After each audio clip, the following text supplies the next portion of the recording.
Well, hello and welcome once again to the DCL podcast, where we're inviting you to sit back, relax, and we'll be on our way shortly.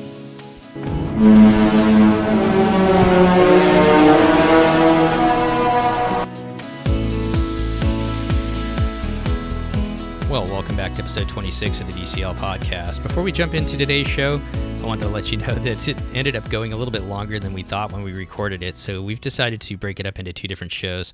The first half is going to cover the unofficial guide release of the 2018 Guide to Disney Cruise Line and just a bunch of general topics on Disney Cruise Line.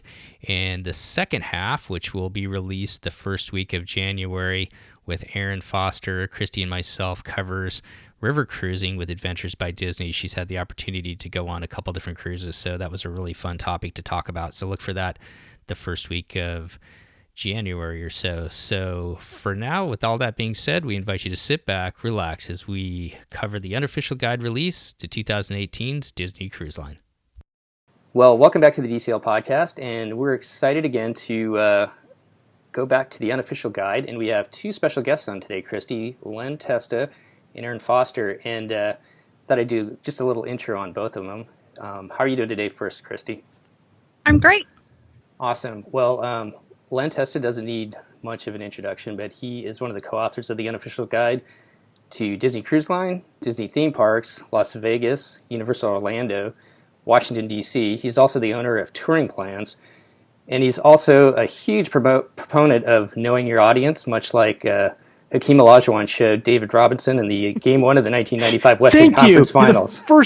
First person to catch that in the author acknowledgments. Yes. Go ahead. No, I read that yesterday on my flight back from Orlando, and I was looking. I was like, okay, there's got to be an angle here. So I looked it up this morning, and I was like, okay, know your audience. That's what it is. I'm guessing. Did I hit that? Yeah. So I'll give you the story of it. So for the listeners, in 1995, Hakeem Olajuwon center for the Houston Rockets, had a career year. And he had been named MVP the year before of the league. Many people thought he would be an MVP again.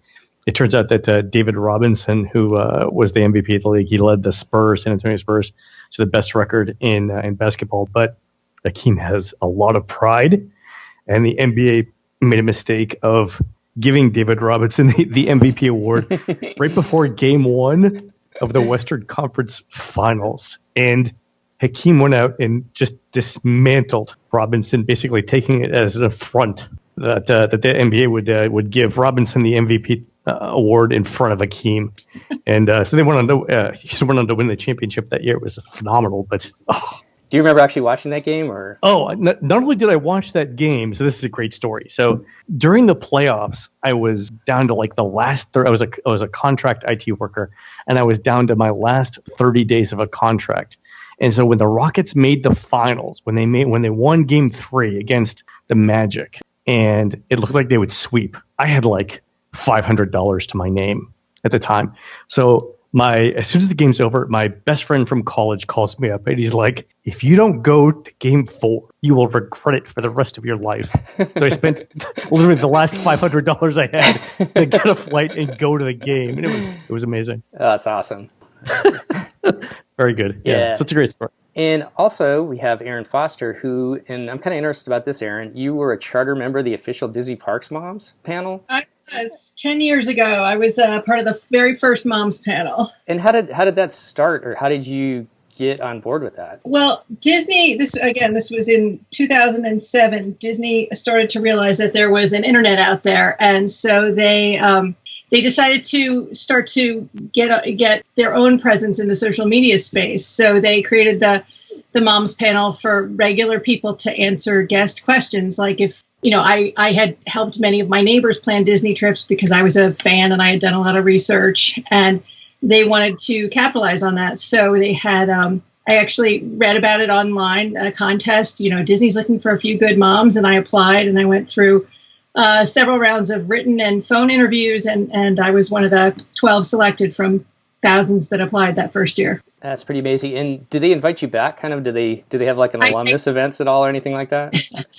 I served on the panel for parts of 4 different years, and the moms themselves, we plan our own reunion every year. So there's now over 150 of us, and we all get together in the fall at Disney World at our own expense, just to hang out with our sisterhood and little brotherhood. Well, what a cool experience that must have been, going through that the first time. It was. We didn't know what it was becoming or what it was really, but it ended up being an awesome experience, and I've met many people who've become lifelong friends through that. So it's been a great thing for me. Perfect. And you're also a regular contributor to touringplans.com blog, so I'm assuming you're still doing that? Yep, definitely. Awesome. And as I said, a co-author to the unofficial guide to 2018's Disney Cruise Line Guide, which just came out, I believe, 2 weeks ago. Am I right on that? A week ago. Last couple weeks, yeah. Okay. So just to talk about it, for those who don't know about the guide itself, you can get it in two different formats, the book format and the digital format. I was wondering if you guys could talk just a little bit about the differences between the two. Sure, Aaron, do you want to? I literally have never seen the digital one. Well, maybe Len will take that question then. Yeah, I'll do it. So people read books in different ways. Some people like a physical book. I like a physical book. You can take it on planes and trains when Wi-Fi isn't available, or when you may not be able to use your devices. Other people like ebooks, and so we have everything in ebook format now.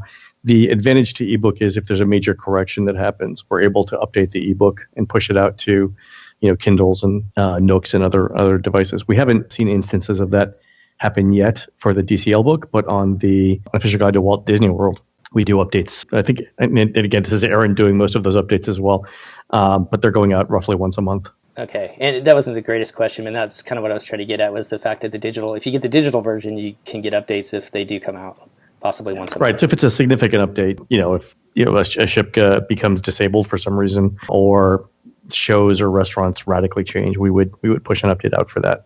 Did you guys have very many updates for Hurricane Irma when they came through the Caribbean? Was there much to say about that, I guess? I think that was most of Aaron's fall. We ended up updating the associated website quite frequently. It was sort of it was happening just as we were going to print with the physical book. And so the publisher and I went back 4 or 5, 6 times a day, because that was happening just as we were editing Final Galleys, and we kept changing. This island exists. This island doesn't exist. That kind of thing. These cruises are happening. These aren't happening. And even now, Disney has swapped out for this spring several port stops. I think it was St. Martin for Tortola for several of the stops up until March. So that's the furthest out they've planned. But hopefully the islands are getting back on board, and we wish them all the best in their recovery. Definitely. And I'm kind of like Christy. I think she talked about it on our last show when we talked to you, Len, that she likes to carry the 800-page book with her to the parks.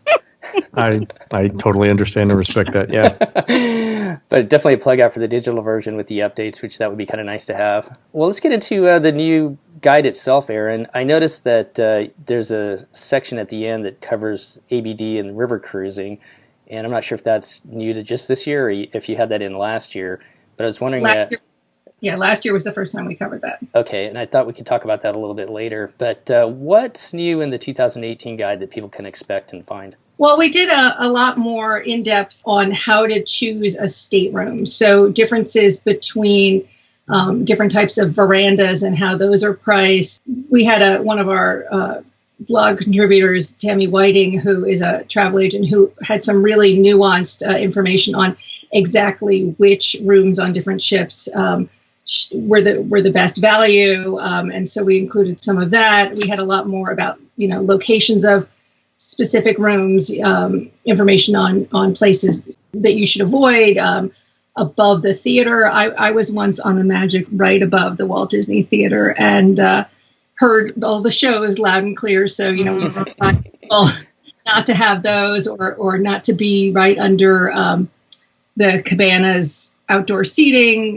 There's staterooms there that are a little louder than some people want them to be. So a lot more on the specific attributes of various staterooms and what to avoid and what you might want to look for. That was a big thing that we added. What else? New pricing, new ports we covered. Yeah, just more detail in almost all the areas, and some of the new updates, a little more on the last update on the Wonder, more on all the recent updates of the ships. Yeah, I think we're finally caught up on the Wonder and the fantasy updates. That was, I think, for the last edition, we went to press right as the first Wonder sailings were coming out, but we managed to get on that this year for those updates. And actually, I think we moved the Wonder up from the number 4 rated ship to number 3 now, based on that. What is 1 and 2? So I think this is my personal preference expressed in print. It's Fantasy, Dream, Wonder, Magic. And, I got to say the Wonder and the Magic.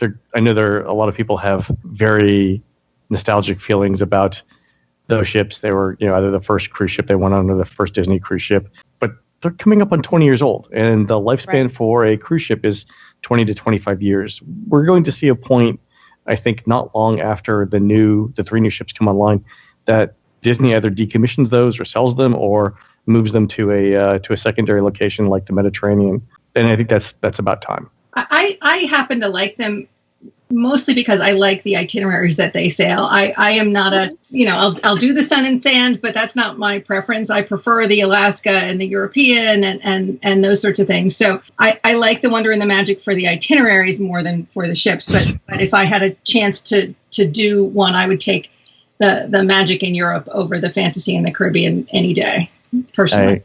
I agree. The thing I'm looking for now in cruise ships is I want both a spectacle when I'm on the ship. Like, I want a very large ship with a million things to do, sailing to a really interesting itinerary. And I don't think we have very many of those yet on Disney. Their best ships are just going back and forth to the Caribbean. I would love to see something with the new ships where they dazzle us with high-tech updates and more plush rooms. And they also sail to places that maybe Disney hasn't sailed to before. I'm hopeful. Do you think Disney's just, I want to use the word lazy, but I don't really think that's right, but that they don't enhance their island locations in the Caribbean because they're selling full? Why do they have to?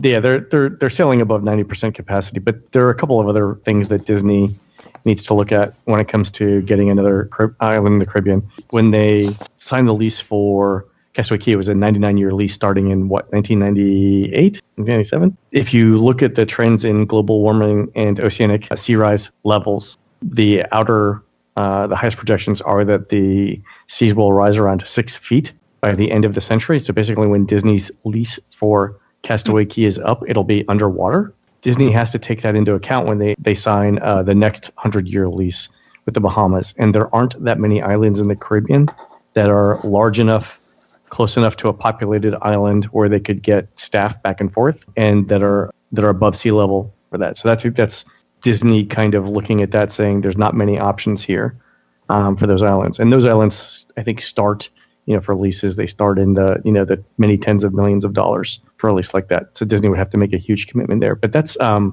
think that's why they haven't done another island in the Caribbean. The other interesting thing, though, is what we've heard around features that might be on the new ships that might help combat lack of places to stop in the Caribbean. So we've heard that one of the things that they're looking at on their new cruise ships is this, like, a tender dock on the ship itself. And the idea is you would basically have a floating marina inside the ship that you could dispatch jet skis, small boats, and tenders to go to other islands, but have it all self-contained within the ship. That would allow you to visit many smaller islands and also to do days at sea where you could still do port adventures by renting out those watercraft. I think that's super interesting. So yes, for their private island, that makes sense. But what about just the whole rest of the Caribbean? You look at a company like Carnival, and obviously they have Princess and Holland America, but they stop practically every island if you look at all 3. And I realize that they have a lot more ships to work with, but Disney stops at 5. Yeah, the big one is Cuba. They didn't get into the Cuban market, and I was mildly surprised about that. Erin, were you? As it turns out, it was maybe a good choice, given the political climate that has shifted. But yeah, I am surprised that they didn't at least have a few that stopped there right off the bat. Yeah, so Disney doesn't stop. They don't stop in the Dominican Republic.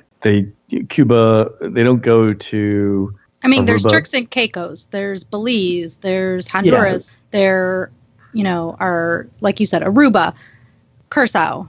They do go to Curacao. Whoa. Once. And on the, you have to leave out of San Juan typically, which is a lot more work as well.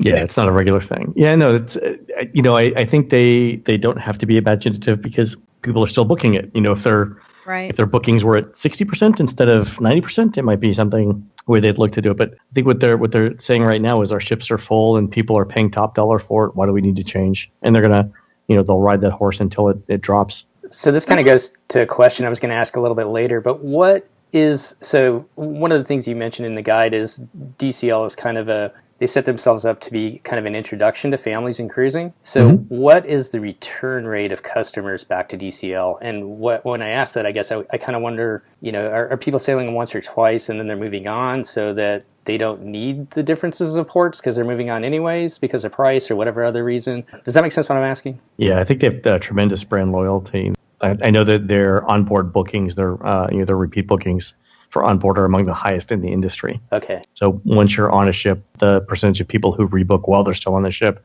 is among the highest, if not the highest, in the cruise line industry. So that's pretty good. The thing that will eventually get to them is pricing, and the pricing trends for Disney they're just astronomical year over year. We have a couple of charts in part 2 that show how much things have gone up year over year. And it's kind of amazing. On the Dream, for example, 4A cabin, which is a nice cabin, right? I mean, a 4A is a nice category cabin. Could you explain? Could you explain what a 4A is, real quick? 4A is a deluxe family ocean view with veranda. Is that? Yes, and usually like deck 8 or whatever. Yeah, so a higher deck among I think it's the largest cabin before you get into the concierge level. So it's the top of the generally available cabin. So back in 2014, you could go off season for 2 adults, 2 kids on a 4-night on the Dream for somewhere around just under $1,800. That's the least expensive. Now, the least expensive for 2018 cruise is double that. It's basically $3,000. And there are instances where, a 4-night cruise over Christmas will cost you, $6,600. Wow. For $6,600 for 4 nights for 4 people, you could go to Europe. You could fly to Europe and stay in some very nice hotels. The price increases year over year are, $1,000 a cruise a year, something like that. Even the off-season stuff, the stuff that used to be available in September, October, and early November for, $3,000 this year is $4,200 next year. It's the same ship, it's the same itineraries. Why is it going up $1,200 in a year? That's the thing that will eventually get people. The thing is, there's still little capacity. That Disney's got enough of an audience that they could command those prices. I think it's also good news for like Royal, because Royal is definitely bumping up their presence in Port Canaveral, and so people who don't think that Disney's worth it will go on the Oasis or some other ship. How come you don't also compare Norwegian Cruise Line? A good question. We could. Royal is sort of the biggest, and they have the. I guess maybe it comes down to Matt Hochberg, because Matt convinced us to do Royal. We could. The other one we've looked at in terms of upscale is Cunard or Celebrity, and I think those would be the two. I don't know that Norwegian is quite an apples to apples comparison. Well, I think Norwegian though would be a comparison with Royal. Honestly, I put them on the same plane. In terms of service and quality, though, I don't think either Norwegian or Royal is comparable to Disney. No, so I think Cunard is definitely above them. And I think that Celebrity is a good comparison. It just lacks some of the activities. I honestly wonder why more single adults, even I've talked to you about this, Len, people like yourself now that are cruising without your daughters often, why aren't more people going on Celebrity? Because it's just an amazing line with great service. Oh, yeah. But they do lack, and they do so because that is their desire in, the rock climbing wall and things like that might entertain people more during the day besides lectures and eating and drinking and stuff like that. Yeah, I think the Celebrity's going for a different demographic. I think we've talked about, I would totally go on the Edge if I could ever book it. But they're, that ships are coming in late 2018, early 2019. The big difference for Disney is families, and they've got the best. They've got I think hands down, and Aaron can chime in here. They've got hands down the best kids activities and kids clubs on sea. I think that people, a lot of people that I talk to sort of anecdotally are a little afraid of cruising. And so the Disney name, particularly in their first 1 or 2 cruise experiences, the Disney name makes them feel safe. Sure. It's a known entity that is known for quality and known, catering to children. And so if they're going to start cruising, that's often where they're going to go because they think they know what they can expect. They've had the experience in the parks, and they kind of parlay that into the cruise line. Right. So let's go back to the guide just a little bit. It covers pretty much everything, the ports, as you were talking about, the cabins, pricing potentially, and everything else. How do you guys recommend somebody use the guide that picks it up? Do you read it through? Do you go section by section? Is this kind of a crazy question? No, yeah, it's actually the way we had to figure out how we were going to organize the book. We had to think about exactly that, and I think Aaron can weigh in here. I think as you're planning, you can read it front to back, and that's the way that the sections are generally organized, starting with an overview and then walking you through the planning sections. Right. I think it's sort of the kind of thing where you might want to skim it at the outset to see what the topics are. But as you go through each phase of your planning, you're probably going to delve in more deeply periodically. So, the first couple of chapters about pricing and timing and that sort of thing, you want to maybe look at before you book your first cruise. But then after you've booked, you want to go a little deeper into, where are we going to eat? What dining time do we want? What are my kids going to do when we're on the ship? What do we want to do in port? That sort of thing. So, skim it through once at the beginning so you're familiar with with what's in there. And then as you go through your planning, maybe dig a little deeper into each chapter sequentially as you get more in depth in your planning. When you guys review the different ships and the rooms and everything like that, how is that done? And I guess what I mean is, do you have the same reviewers that go out to the ships, or how does that work? I think all the reviews have been written by the three of us, the three main authors. So me, Aaron, and Laurel have done all of it, all the photos. I think all the activities. Aaron's parasailing, taking one for the team. I've snorkeled and been attacked by fish in Castaway Cay. I mean, we do it all ourselves. Yeah, we do have survey results for the restaurants, from that we get from breeders and stuff like that. But yeah, I think we've eaten all the meals, we've done all the activities, we've done all, been on all the ships. That's how it gets done. I've been on a ship with just one of my daughters and literally ordered everything on the menu, and our server thinks we're crazy, but they're more than willing to accommodate. And so we sit there, we literally will try everything. So if they'll order two of everything at every meal. Right. Like, is it your birthday? Sure, go with that. Sure. No, I mean, literally, it's been me and my daughter who was 17, and we ordered every kid's meal at every meal, and the guy's like, "You want more chicken nuggets?" And we're like, "Bring them." Yeah. I gotta say, the counter service food on the ships, isn't great, but there are times like even now, just talking about it, where I can really go for one of the chicken tenders, and I don't know why. Maybe it's just being at sea that makes the food taste better. Yeah, I don't know that it's bad though. I mean, and I think it's not bad. It's not it's something to write home about, but there are times where it's like 10 p.m. Oh, what sounds good right now? Chicken tenders or pizza. I do like Disney's pizza. I think actually their pizza's better than Royals, but sucker for soft serve ice cream. So I just right? To go up on deck. When they've got banana, it's like let's all do the happy dance, like the banana strawberry swirl. What? And I don't think I've ever had their soft serve, and I have been on, I don't remember, but 7, I think, Disney cruises, 8, somewhere in that range. Never had a soft serve. You may be the only person who's never done that. I know. I don't even know what those words mean. On the longer cruises, they cycle through more flavors. So I did an 11 night 2 years ago, and they were into blueberry, and everybody was very excited about that.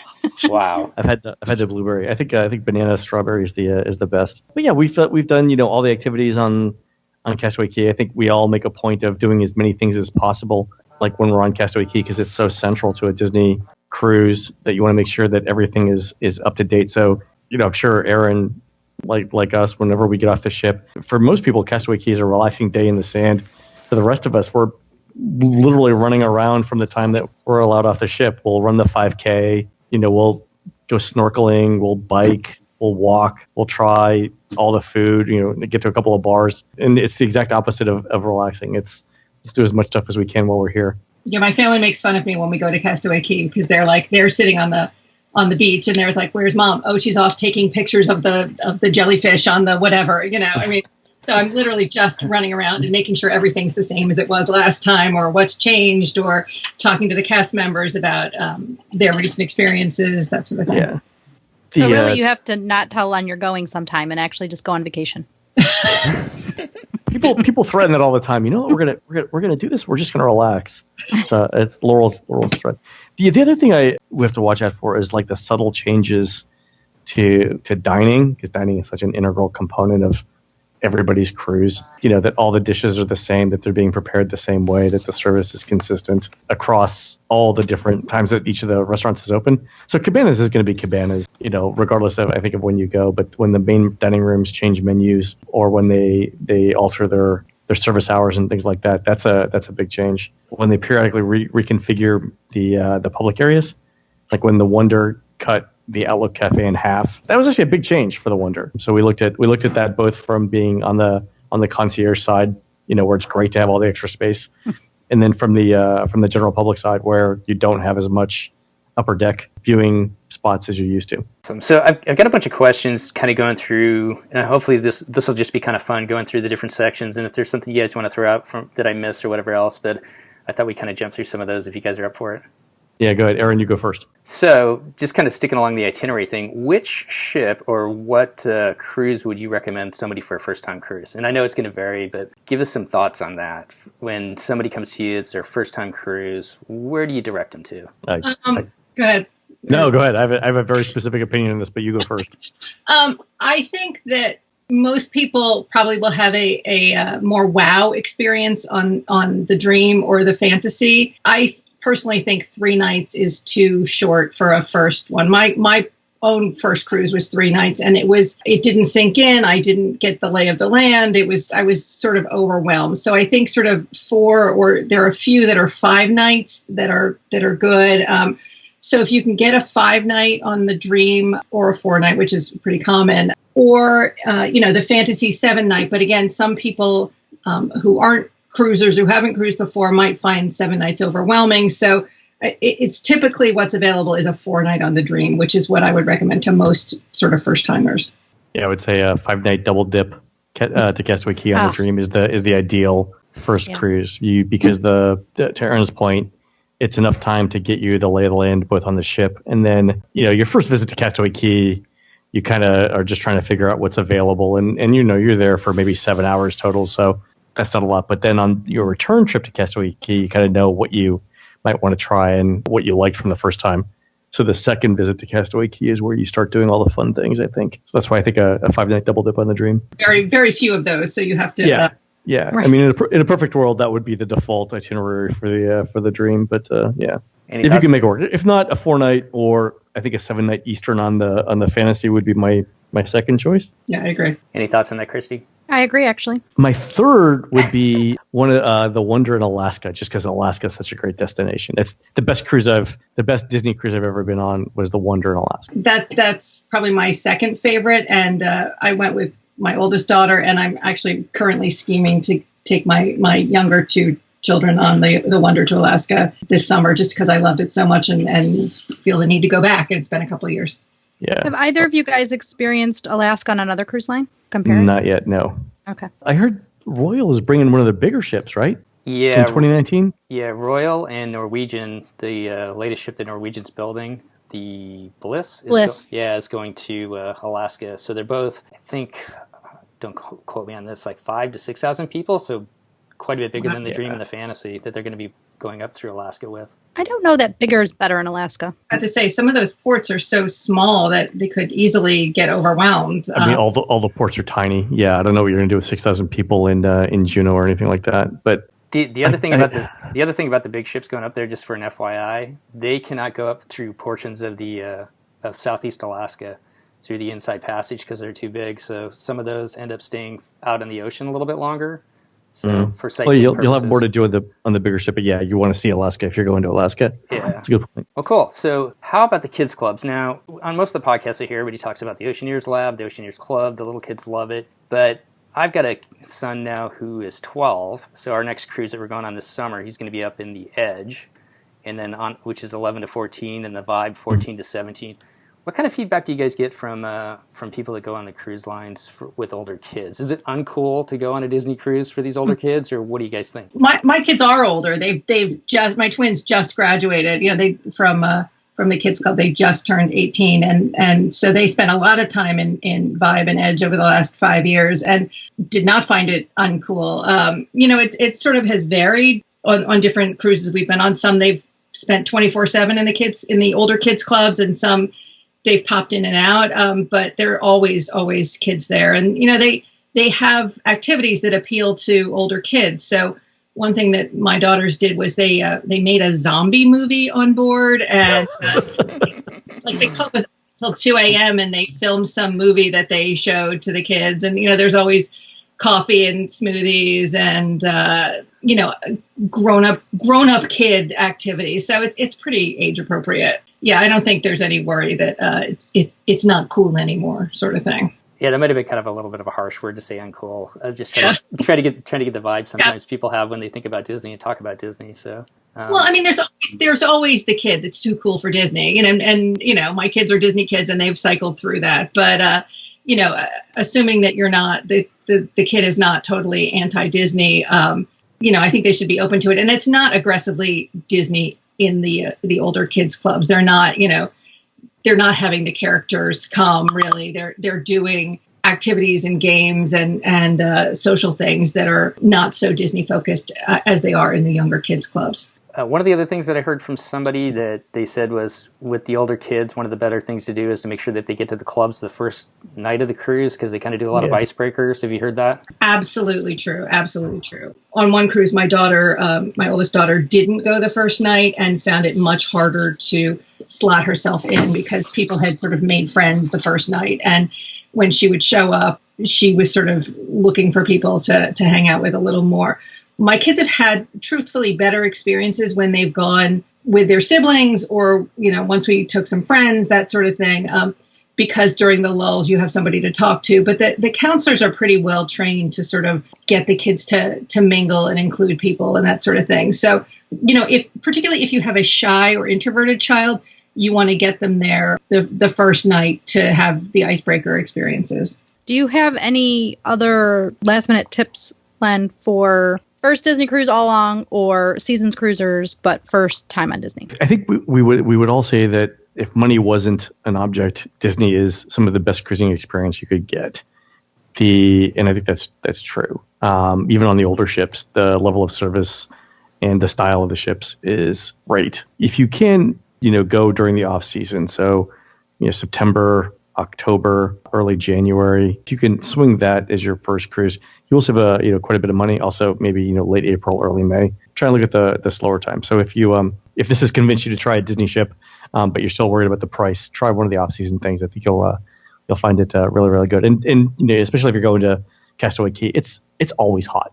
Castaway Cay, right? It's always warm. So don't worry about weather there. Yeah, my tip vis-a-vis money is to not feel like you have to have a veranda. I personally have gotten verandas many times and never used them. I either think it's too hot or too windy or too something. And I know there are lots of people who like to have their breakfast or their drink out on the veranda, but that's not something that has ever really worked for me. And so to me, that's an easy place to cut corners and save money if you're looking to trim costs a little. I would, if Disney Cruise Line came out with a floor-to-ceiling window that didn't open, I would take that over a veranda if that was cheaper. Yeah, I want the view. I don't necessarily want to walk out, because if you walk outside, you're basically encountering nature. And why would I do that? The thing that I always love about going on a cruise when I'm looking out is the different shades of blue that the water is, like the very, very deep blue of the deep ocean. That's the thing I want to see. I don't necessarily want to experience or smell it or hear it or anything like that. It's fine. But I do want to see it. If I can. That said, I've spent many cruises on inside cabins, and they're absolutely fine too, because you don't spend much time in your cabin anyway. I would say to look at the type of family you are, the type of people you are. If you go to a hotel and you spend time in your room, then you may be more likely to on a ship as well. So just pay attention to how you travel now.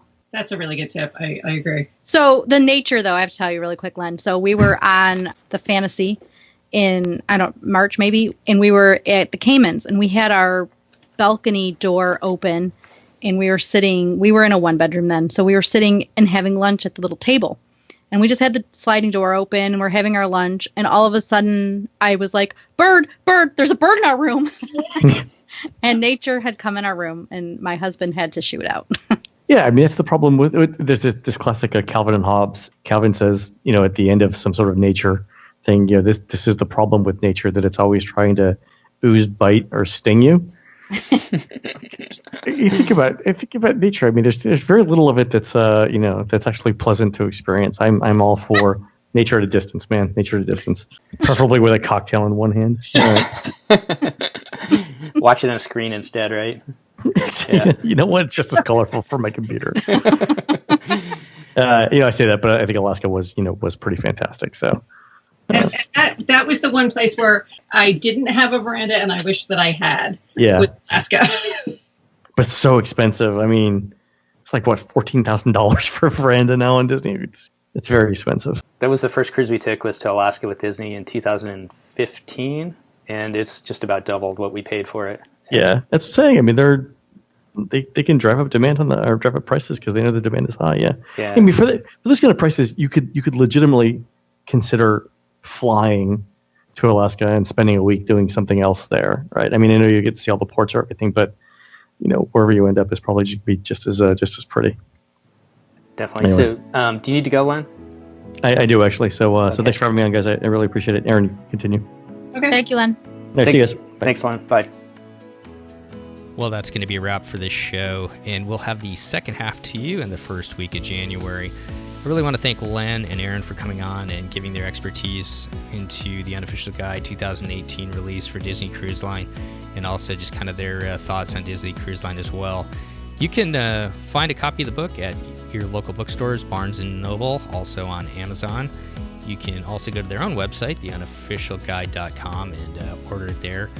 In addition, touringplans.com, we talked about that. If you've never looked at that website, I highly encourage you to take a look there. It's a great website, especially if you have a trip coming up to Walt Disney World or Disneyland, to help you plan your time through the parks there.